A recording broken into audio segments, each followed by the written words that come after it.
Rich, we talked to Matthew Golden, and he talked about, which I didn't realize, he had never returned punts before, high school, college, or anything.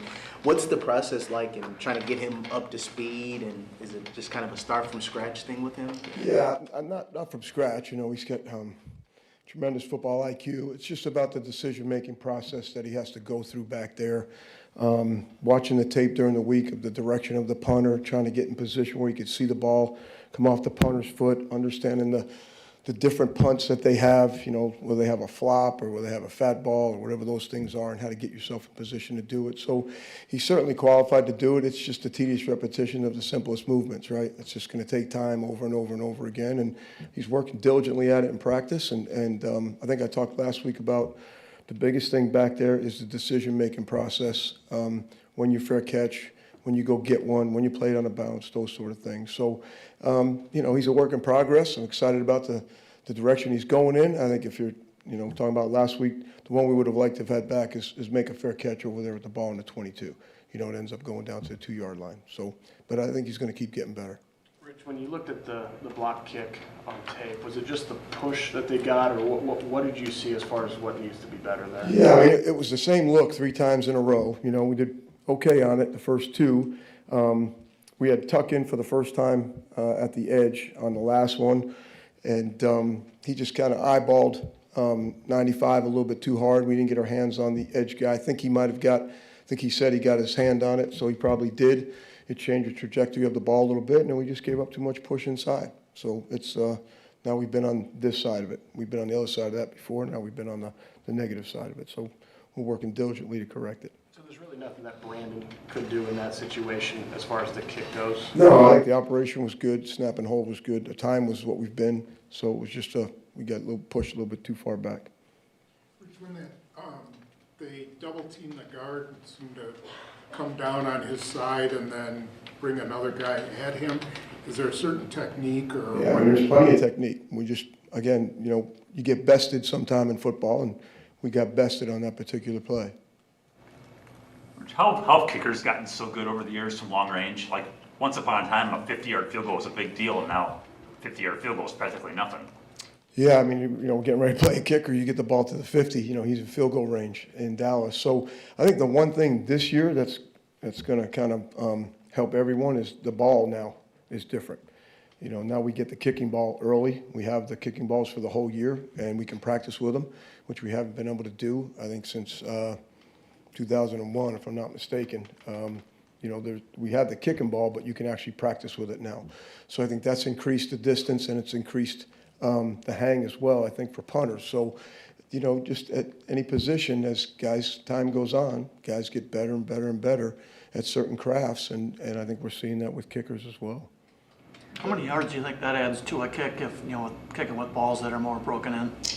I'd say you can ask, Brandon and Daniel that a little bit, I think, but right now it looks like it's a good 7 to 11 yards to some degree in the distance with the ball. So we've kind of seen that. If you look throughout the whole league, which I know everybody does in here, you're seeing that everywhere, right? Not only is Aubrey making, big kicks, the young man in Jacksonville took a shot in preseason at a big one, and so we're going to see it everywhere. I think Brandon hit whatever it was, 56, I think, a couple of weeks ago. So, and those aren't easy kicks in Lambeau, whether it's early in the year or late in the year. But I think you're going to kind of see that throughout the league.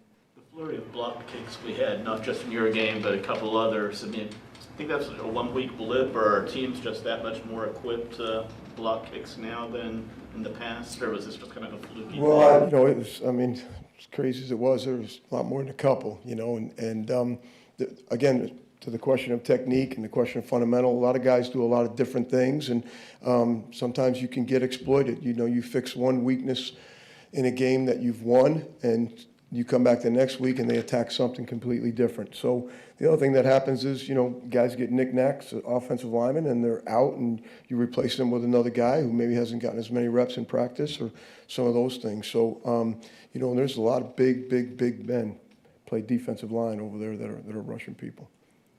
Rich, after Cleveland's touchdown, Savion returned that next kickoff out to the 40-yard line. Did you feel that was a good step forward for that unit? Well, I think it was blocked better. I think the one before that, we ended up getting the hold. We actually got 2 holds called by 2 different guys, and that cost us, put the drive start in the 18. But again, I think Savion's in a position where he's doing something he hasn't done before either, and hopefully it's just going to keep getting better and better and better. But there's a lot of things going on with those, with the dirty kicks, and if you look at what Carolina's doing on the kickoffs, and you look at what the Rams are doing on the kickoffs, and some of these kickers now are getting really good at the line drive ground balls, and they're difficult to field, and so we're working on all those things all the time, but hopefully it's a sign of things to come. Rich, with the longer field goals, part of that's just the evolution of sports. It goes faster, stronger, longer as time goes on. Where do you think the limit or the ceiling is going to be on how long these field goals eventually get? Are we indoors? Are we outdoors? Is there, weather conditions and what you see from your guy in practice, what he can do. I think everyone's going to be different. Obviously, we said that earlier, literally, going into Dallas, it's a phenomenal facility, to kick the ball in. And right now the ball gets to the 50 and he's in range, the 64-yarder he made a couple of weeks ago, it could have been from 72. So it's something you have to defend and get ready for. How do you handle holding penalties? What do you do to discourage them? What do you do in practice, like on offense, in training camp at least? If a guy false starts, they yank him. What can you do to get guys to stop holding? Well, we can't really yank them. We only have so many guys we're playing with in the kicking game. We just have to do a better job fundamentally where we put our hands, in the body position that we get in. And I think it's what we're going through in kickoff return. We played a bunch of different personnel each week of the 3 weeks that we played on kickoff return, and we put guys in different positions a little bit to match up with what other people are trying to do, and we have to get our hands inside.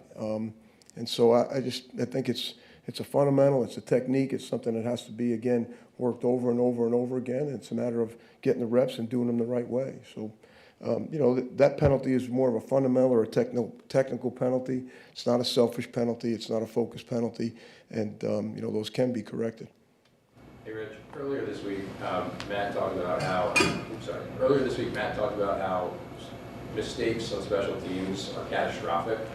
Is the word that he used. Do you agree with that sentiment? And how do you flush that after last week and just move on to the next? Well, I don't see the word catastrophic being in football, but no disrespect to that. But it's certainly a bigger penalty than it is any other place in football, right?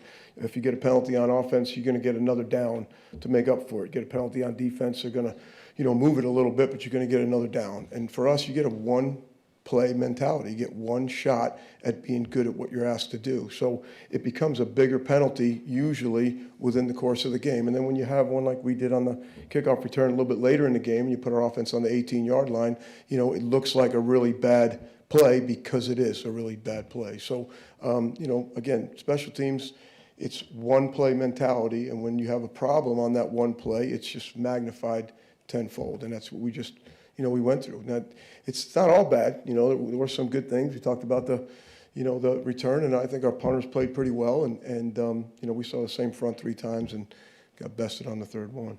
Rich, Savion was hurt a bunch in camp. What did you see from him to give him that kick return role as a rookie? Well, I think we kind of went with what we saw coming out of college. When he got his hand on the ball, regardless of what the position he's playing. And, he's a big, strong, fast guy that loves football and has a great aptitude to try to get better all the time. And so we just thought we'd put him in position to get the ball in his hand and see if he could help us out. And hopefully he's just going to keep getting better at it. Rich, the thing about special teams is you can be doing there's so many different areas to it. You can be doing really well, but then you have a block kick, and that's really the focus, right? Sure. I'm just wondering, from all the years that you've done this, where do you feel like your group is compared to where you envision it being? Because you're not going to have perfect games, but like that's a huge play in the game, and that's got to be frustrating. Like, just overarching, where do you think you guys are compared to your vision for where this group is? I think I answered the question last week about, we're going into the 4th game of the season, and I think in the first 4 games of any season, it's, hit and miss. We're playing different guys in different spots and talked last week about a pair and a spare. And so I think we're still going through that. And, I don't think we're going to be where we are at the end, where we are now. But, I also think our games, all 3 of these games have felt like they've kind of come down to the end, really, all three of them. And I don't feel like we're in position to ever relax or do anything like that, kicking game-wise. So I just think we're a work in progress. I think the vision is always to have an opportunity to help our team win each game. And each kick has its own significant importance throughout the game, right? And so you can feel like you're playing pretty good. Next thing you know, you get in the fourth quarter and you get a holding penalty, put you on the 18, and then we, have a mess up. Next thing you know, we're back in the game. We got to kick a field goal to win it, and we get it blocked. And now, next thing you know, we're on field goal rush, and we don't block it to win it. So it's part of the game, and you have to go with the ebbs and flows of the game and try to prepare them the best you can to try to finish it, regardless of what the play is at the end. And then with Savion and with Matthew, I know Goody has talked before about with young players, if you can live through the growing pains, they come out on the other side and you reap the benefits of it. I mean, you guys had Hardman on your practice squad. He has experience. Is that the way you guys view it? Is, yeah, there's going to be some growing pains for these guys, but it's going to pay off for us by the end of the season that they go through it now, or no? Yeah, great question. I'd like to think that's how we're approaching it. Certainly those two players are young players. They're extremely talented players. They're diligent in what we're asking them to do, and they're put in tough situations right now. One's the kick returner, replacing a guy that's been pretty good on kickoff return for us, and the other one's a punt returner, really because, we lost Jay Reed for a little while. And, so we're not going to, we're going to try to put those guys in the best position where they can help us. And we're going to go through some stuff with them. Hopefully it'll get less and less, as the season goes on. Good. Thank you, guys. Appreciate it. I told you to stay.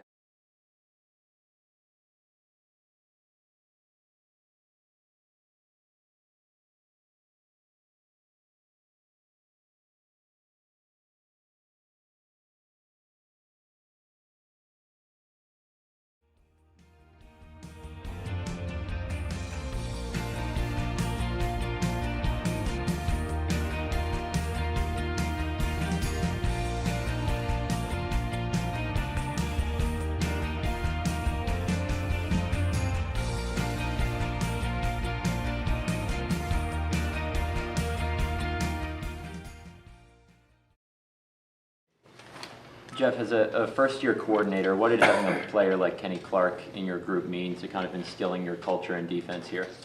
Yeah, it's kind of like what I said a couple weeks ago. I'm forever grateful for Kenny, coming in, coming from being a college head coach to back to the NFL to being a coordinator again. You never quite know what you're going to get, and he was the vet. And just having him around, being able to lean on him, being such an unbelievable pro, an unbelievable person in the buy-in, I'll forever be grateful for that. He made it a very easy situation, and there's just not many guys out there like him. So I appreciate everything that he did for me. I know the Packers appreciate everything that he's done for the Packers.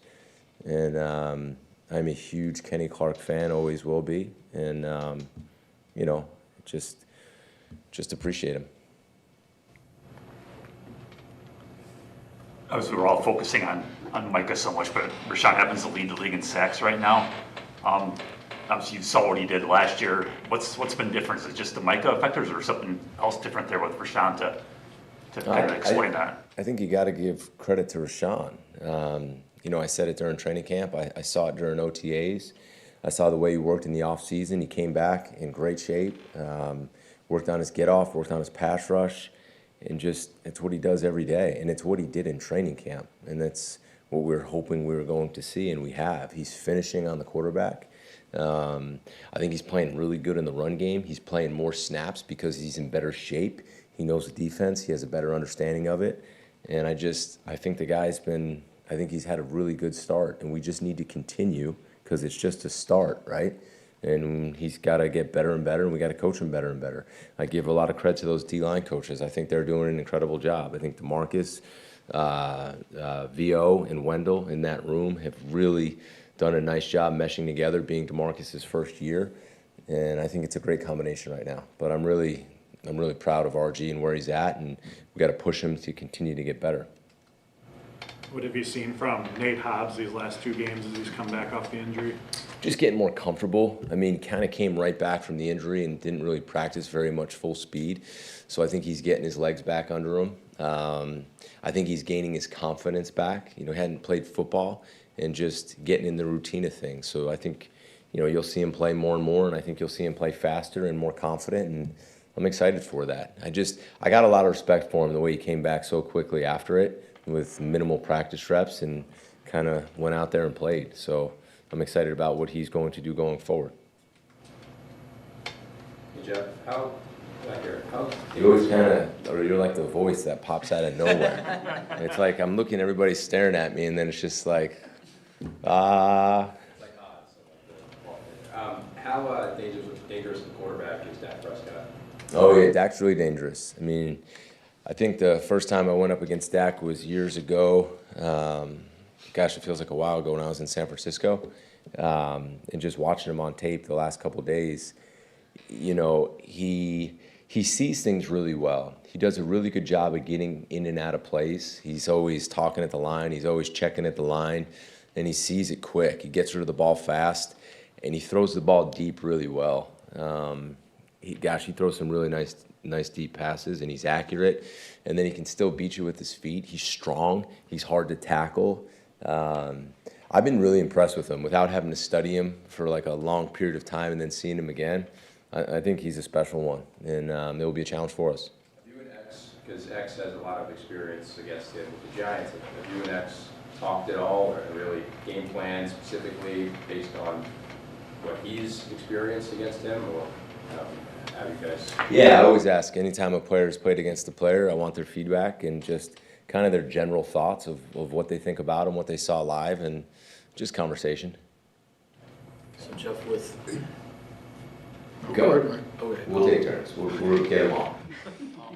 So the Cowboys aren't going to have CeeDee Lamb in this game. So from your perspective, I'm not asking you for the game plan, but like, do you try to spend time figuring out what they might do differently without him, or is it more of you got to just react on game day to what changes they might make with missing a big guy like that? I mean, they got other really good players. I mean, Pickens is a really good wideout. Their tight end is got a ton of catches. Their back is electric, and they've got other really good receivers. The slot can roll. I mean, he is dynamic in how fast he can run. And Dak's throwing up the ball to a bunch of guys. I mean, so they have other weapons. Obviously, he's a really good football player, and you watch him on film, and he definitely jumps out. But yeah, you can think about, are they going to maybe come out in this personnel a little bit more? Are they going to stay in this? Are they going to be who they are? And I mean, just like any other game, you go in and you think you're going to get something, and you have to react. I mean, that's how every game in the NFL is, right? People don't just stay the same. They have new adjustments. They have new plays. They have new formations and personnel groupings, just like we do. And it's how fast you see it and how fast can you react. But you can't chase ghosts. You kind of got to practice against what they have been doing, and then you always look back at yourself and see what's hurt you, what they might be copying. But then you could just start playing this whole game of, oh, I think I'm going to get this, so we need to practice that. This is what they do. I need to practice that, and maybe they'll do this. And we only get like a handful of reps of practice, so you got to try to figure it out and then react. So I'm going to try to articulate this the right way. So you're speaking of the last game. You know, you're in this game, and you are holding them without any points, pretty much, you know, dominating, doing what you want to do on defense. And then in the last 4 minutes, you know, because of circumstances, they score 10 points or whatever. Does any part of you think, oh, I should have done something else early, something more aggressive, try to create more points because my offense is not doing pretty well?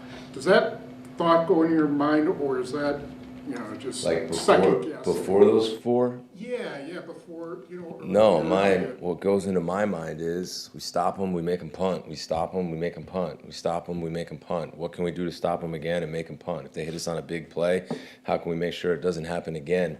You can't start chasing. If you start chasing, you're going to give up explosive plays. If you start being reckless, you're going to give up explosive plays. When you're keeping teams, you know, 3 or under, you just got to keep fighting. And then if we get the ball on the 4-yard line, we have to stop them.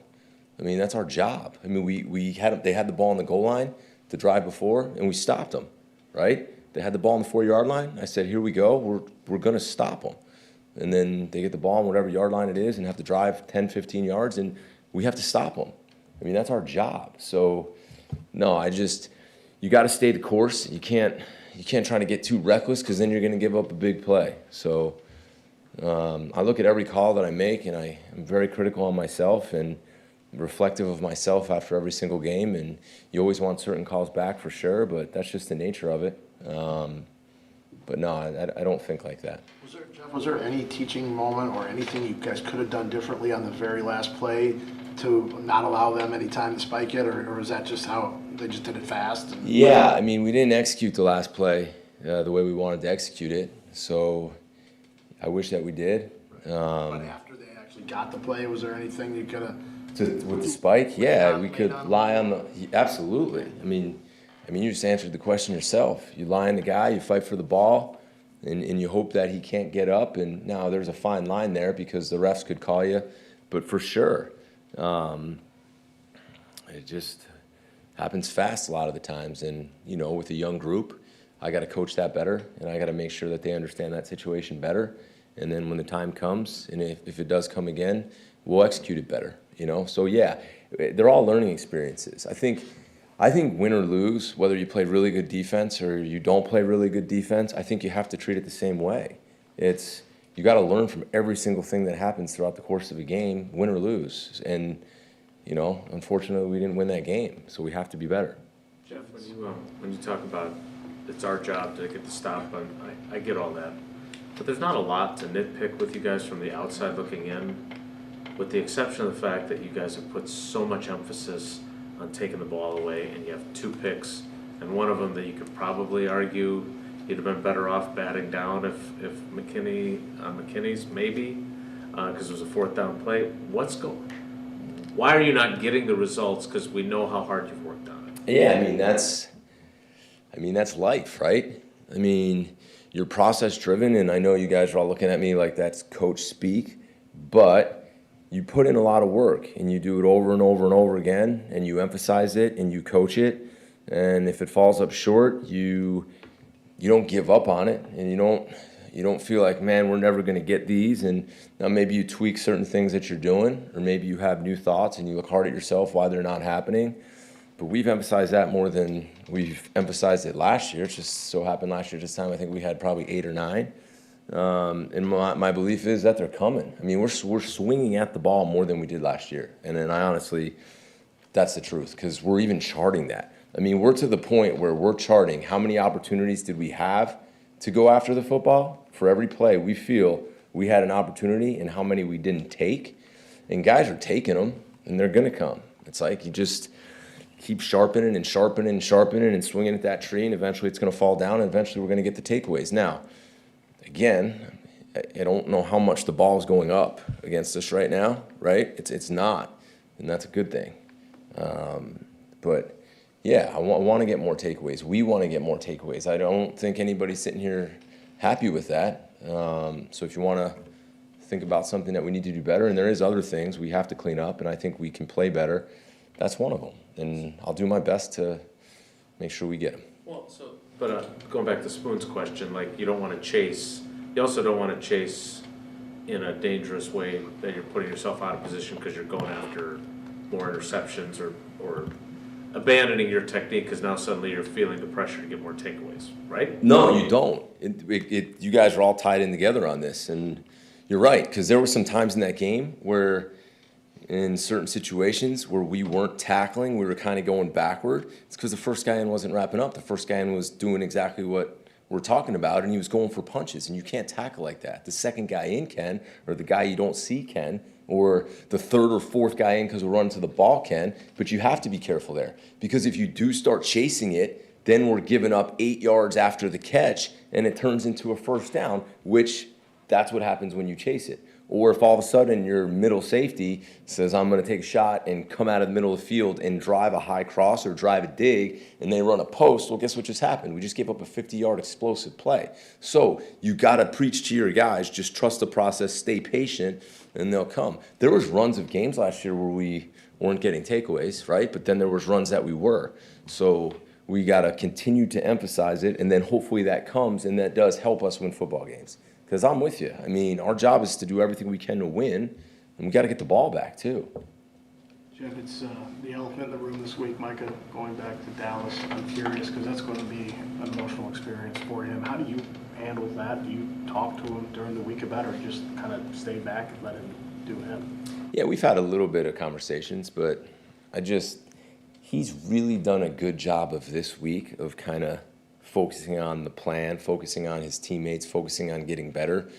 And he's kind of put that off right now. And I'm not going to just continue to bring it up and cause a distraction because I don't think that he needs that. And I applaud him so far with the way that he's handled it. I think it's really cool. And I know when he walks in there, it's going to be emotional. And I get that, and I respect that. So I want to respect him on that and let him handle it how he feels the best. And if he wants to talk about it and more, I'll be happy to talk to him about it. Jeff, a month later, do you know more about Micah Parsons than you did when he got here? And is that going to be a process that continues, or is he just a guy, I mean, you see what he does, you know what kind of talent he has. Is that just... No, we're all learning him. And it's been helpful because we see what he does in games, we see what he's good at, and we kind of have been building off of that. And the players, too, working together. I'll give you an example to try to make sense of what I'm saying without going into too much detail schematically. There was a pressure that we ran where he was set up to run it with another player, but he went so fast, and he's so fast that it really, looking back, wasn't the right spot to put him in. So rather on that call, we've learned with him, it's better to let him do something else on that because of how fast he did it, right? So if that makes any sense. So I guess what I'm saying is, as we watch him live, because it's faster than practice, there are certain things that we're tweaking, and him and the linebackers and him and the other defensive linemen are figuring out how to work well together. So I see that getting better and better as we go, because that's what training camp is for. It's like an O-line, kind of how those guys have to be able to work together. It's like DBs. If me and you are covering and there's 3 and 3 and we're figuring out how we're going to do that, the D-line needs to figure that out together with him, and that's going to take time and reps. And with the linebackers too, because we do a lot of things with the linebackers. So I think you'll see it get better. After this last game, is the evaluation for a game like that more difficult because there is such a long period where you're keeping points off the board, but then due to circumstances at the end, in part, there were points given up at the end? Does that make the overall evaluation more challenging than some other games? What do you mean about the evaluation? As you're looking back at the tape and the play, and you said self-reflecting on your own play calls throughout the game, just the kind of the pendulum swing that went from no points allowed to points allowed at the end. No, when we watch the film, win or lose, you turn on the tape and you watch each play and you go through, I can be truthful. Say they ran the ball and we had, it was a TFL for -2 yards, and we're watching the first play and we're in the staff room and we're all talking. And I go through each position. The 3 technique did this, and nose did this. Well, maybe the TFL was because they messed up and we just had a run through. And actually we were wrong and it was bad, and that's a minus for our defense, even though it was a -2 on the play. So the result of -2, that's awesome. In the heat of the moment, I'm fired up. I think it was a great call and we played it well. But then when you watch the film, no, it wasn't. It's because they made a mistake and they didn't block our 3 technique, and we got a TFL for it. So that's the way we look at every single play. Right? It's not just a result. It's good play, and no, not really, or bad play. You know what? They made a really good play. That is a good call. We're going to run it again, and we got to play it better. Right? That's just how I look at everything. Everything with me is about the process, and is it right? And can we get better, or do we need to fix it? So win or lose, that's done. It's what can we do to get better in either way. Now, when you win, it feels a lot better when you're making those corrections, or else I'd be lying to you. And when you lose, it doesn't feel very good, but you got to push that aside and get better either way. You got to do it again, right? Win or lose, you got to go do it again and get better. That's our league. We got a lot of games left. Jeff, when you talk about evaluation, what do you expect from players that draw double teams? Because when I look at Parsons, there are times when he still, right, yeah. And still manages to win, which is, Mike McCarthy was talking today. said he's the most disruptive player he's ever coached. What's realistic to expect from a mortal and from maybe a star and just guys in general when they're getting that much attention? How productive can they be versus how much are they drawing away to let other people be productive? If he's going to get double teamed and triple teamed, we're going to have a lot of guys with a lot of sacks and a lot of pressures, and we're going to start drawing up some fun stuff that's going to force them either not to double him, or we're going to have someone free like we did a couple times in that game. So him getting doubled helps us out an unbelievable amount. Now, when you watch him get doubled, he still gets close to the quarterback. I mean, which is incredible. The motor that he has, how hard he plays, how low he gets. But there's some other guys out there now. You start paying too much attention to him, you got the other guy leading the NFL in sacks right now, in Rashawn Gary. And you have Lucas Van Ness, his pressures are going up. And you have Devontae Wyatt inside, and his pressures are going up, right? And you got all those other guys who you're going to have to worry about. And then you have Edgerrin Cooper, who might be popping out and wrapping this way, and Quay Walker, who might be coming off the edge this way. So go double him.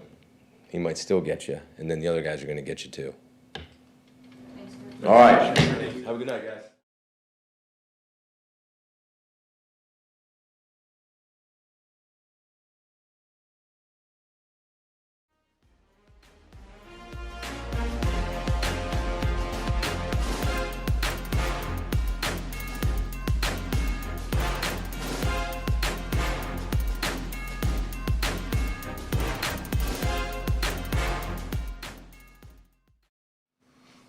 A lot of right guard to start the season. Must have worked last week at right tackle quite a bit, because he came in right away, ended up at left guard. Have you guys looking back, have you spread him too thin? No, I don't think so. We wouldn't put him out in places if we didn't think he could handle it. When you're looking at a guy that's in the role that he's at, if you're not the direct starter at a certain position, then you kind of have to work in different spots. That's kind of the role of a swing guy. He's one of our better guys. So if there was an injury anywhere, we want to put him, at the place to fill the gap, I guess. We have faith in him. And the one thing about him is you give him reps in a certain spot, you can definitely just see improvement in his game. He's just coming along. He's a young player that's just got to keep improving. The issues y'all have had running the ball so far, is it just a matter of not have the lack of cohesiveness on the offensive line with all the injuries, or is there anything you see beyond that? I mean, you could say that, but I think it just comes down to us executing better. And we've done a good job at times running the football. But, yeah, for like an entire game, that's one thing I think I'm excited about as we go forward, is just getting this run game going, because once we do that, I think our offense is going to be pretty explosive. So how do you do that, Steno? Especially if teams are putting so many guys in a box, or sometimes they might have more guys than you can block. How can you realistically run the ball under that scenario? Well, you just got to take advantage and do it other ways and force them to get in shell defenses or whatever it is. But yeah, we just got to do a better job executing across the board. Defenses are obviously loading the box, and you're going through the lack of continuity on the offensive line. Is there any part of this where Josh can or needs to do anything better to help that along, or is it just a matter of the loaded boxes and you got to play better up front? I mean, if you ask Josh, he's always going to say, yeah, I got to do this better or that better. And I think it's just everybody just going out there and executing. And I see a lot of really good play style clips of how we're doing things the right way. But again, it's just being consistent, eliminating those pre-snap penalties to put yourselves in favorable positions, and not being behind the sticks. Things like that, where I think once we get over the hump with that stuff, then we'll put ourselves in better position to make plays for sure. What's when you're looking at O-linemen, what's harder to find? A guy who can play both positions on one side well enough where you feel okay about it, or a guy who can play both guards or both tackles, which is tougher to find? I'd say probably finding a guy that's a good tackle that can play in space move with the premier defensive ends, anchor, and just has that athleticism to do well in pass protection. That's probably the biggest thing that you're looking for when you're looking for like a premier offensive lineman. And then, you know, you're just looking for movement skills, hip strength, things like that, length, you know, stuff like that, where you may not see, like when you're evaluating guys, you may not see, okay, they're not necessarily doing the skills that you're going to ask them to do in the college game, but do they possess the qualities that you think, you know, these guys can come to the NFL and play? So that's a big thing when you're kind of projecting. Now, as far as most of the time, like if you can find a guy that's a tackle and he might not be the starter, okay, let's work him on both sides so he can be the swing guy, the next guy that's in. And then a lot of guys have versatility. Elton, J-Mo, you know, all those guys, Sean Ryan, that you can move him around to. Sean Ryan's more of an interior guy, but like Jordan and Elton were kind of anomalies where like you could put them anywhere and they can function and be solid. So, yeah, it just depends on the guy, I guess. With Kennard arriving so late, what have you learned about him over the last month and kind of how he fits with what you guys want to do? Very diligent, works really hard. He's kind of a quiet guy, not super outgoing, but like just very, his work ethic's great, really serious, and yeah, just takes his job seriously. He's a professional, so yeah, he's done a good job so far. So Steno, going back to Morgan just for a second, so you guys are convinced that he is versatile enough? From the outside looking in, it looked like when Zach did it and when Elton did it, it just seemed to come easier to them and there weren't quite as many bumps in the road. But you think he's got the same capability as those guys showed? Yeah. I'd say he might even have more, to be honest with you, as far as just his athleticism and his build and stuff like that. Yeah. But it's different for everybody, you know what I mean? And I think for what we're asking him to do, he doesn't flinch. He goes out there, hey, you got to play right tackle. All right. Now it's right guard or left tackle, like whatever. He doesn't flinch. He goes out there and does it and gives it his best. So, you know, as his career goes on, I think we'll find that spot for him and then he can just own it. But we don't have that luxury right now. So, and then I understand this is why they pay you the big bucks, but how difficult of a week is this? You got Aaron Banks, you got Zach Tom, and you got Belton, and I think Sheed missed practice yesterday, maybe, or at least was limited, or. That's the nature of the NFL, and it's not like some years it's wide receivers, some years it's running back, some years it's offensive line. So it's not like it's new to us, and we've kind of gone through this in past years. And the thing is, you can't make excuses because, you know, winning and losing, that's what it's all about.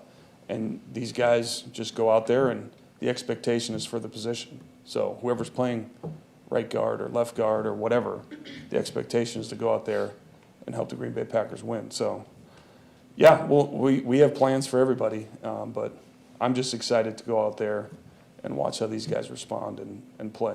Has Morgan played well enough, especially like at right tackle or at left guard this last game? Or if he hasn't, how long do you think, you know, you're adding a couple of new positions in there, how long do you think it is before he is playing well enough where it's not affecting outcomes of games at all? Yeah, I think he's playing well enough. I think once he gets, you know, at a position, I think he'll be just fine. Like, I'm encouraged by what I see from him. There's just things that a young guy just needs to go out there and play. And he missed a large chunk of last season that he didn't get to go out there because of his injury. So he's kind of just going through it all right now. And but yeah, I'm not down on him at all. On the good side, with the injury front, obviously you avoided a scare with Tucker. You said that the knee didn't really give him much problems against the Browns. You see a guy with where he's at right now. I know he's going against good defense. Where for your offense to be the best it can be, he's got to really kind of be focal and kind of highlight that matchup week in and week out to make sure he's getting. Yeah, I mean, any of those guys, especially a guy like Tucker. But yeah, if we're going to be the best that we can be, we got to get him the ball for sure. There's no doubt about that.